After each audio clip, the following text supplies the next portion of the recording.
I want to talk through this idea of bottlenecks. This is a misunderstood concept, but it is so helpful in the world of marketing. So there's a book, it's called The Goal.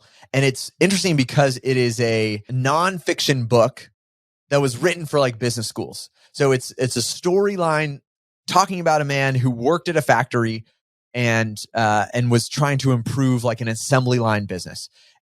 And the book does a really incredible job of using stories to like solidify these concepts that are just unintuitive. And so I'm going to go through some of those concepts, some of the misconceptions that people have around that word bottleneck and how I see it misused, and how the appropriate use of bottleneck and understanding there, and when it applies to your business and the marketing side of your business, can actually ensure that in almost all seasons you can still be growing because you're doing the right things. And so the definition of the bottleneck, right? The origin of this understanding of a bottleneck was in systems where there's a sequence of events. You got phase 1, phase 2, phase 3, and you needed all 3 phases to happen to arrive at success. There's a contingency there. There's a reliance. I need phase 1 to happen before phase 2 before phase 3, and I needed all of them to happen for the ultimate success of whatever it was. And this was most commonly found in assembly lines, right? You put in, it might be raw materials that get heated up, they get flattened down, they get chopped up, they get resized, they get painted, and at the end you have the product. At any phase in between, it's progress, but it's not the ultimate goal. The ultimate goal was throughput. That's the word they talk about there. So this idea of throughput, the completion of the series of events.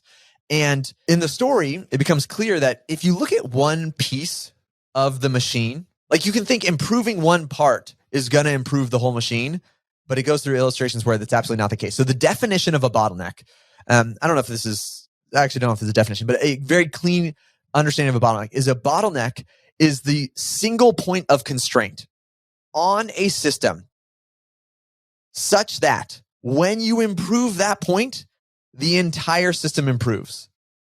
So bottleneck is singular. If you're talking about one system, you can't have multiple bottlenecks.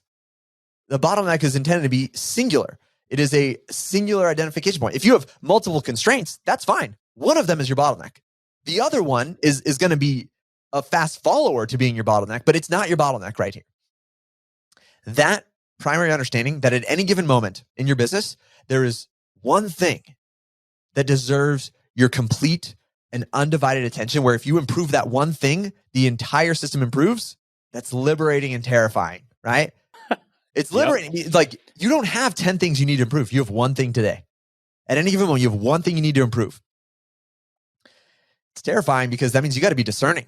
Because the inverse reality of this, which was the thing that hit me the most, is that improving a non-bottleneck improves nothing, which is really hard. And I guess you could say, well, Matt, it's improving whatever the marginal piece is. So you could say to the goal, improving a non-bottleneck accomplishes nothing. You get no rewards, you get no accolades, you get no trophies for improving a non-bottleneck. The illustration of this is, imagine in that assembly line where it's just easier with us like material goods when I'm trying to do the mental gymnastics of like imagining what does this mean for my business. So you put down, you're like, okay, I've got let's say I'm going to go with 3D printing because imagine I've got a 3D printing factory. Step 1 is the filament is delivered into the warehouse, and it's delivered in the warehouse. And step 2 is it's installed onto the machines. And step 3, the machines we say press print. Step 4, we pull it off of the machine. And step 5, we put it in a box and then ship it out, right? And so the goal is I want to ship out as many widgets as I can, 3D printed widgets. But if you look and you're like, man, we're just inefficient at putting filament. That's like the stuff that you print with. We're inefficient at putting the filament in there. So I'm going to improve that system. If that's not actually the constraint, if that's not actually the bottleneck, what will happen? You will have a pile of filament growing up next to the machine that's actually printing stuff, right? So I've just got a pile, and what happens? That pile up of excess resources from efficiencies actually create inefficiencies. Now there's less room to walk around in. Now you're like, I got to find extra storage space for all this extra filament. So now you got to pay for extra storage space to store the excess filament that's there. And you have to have extra people working because now you got to move it to the spot. And then when there's too much, you got to move it off the spot. And then you go back over there and move it back over the spot, right? This is just a physical illustration of how improving a non-bottleneck actually creates this waste that creates inefficiencies.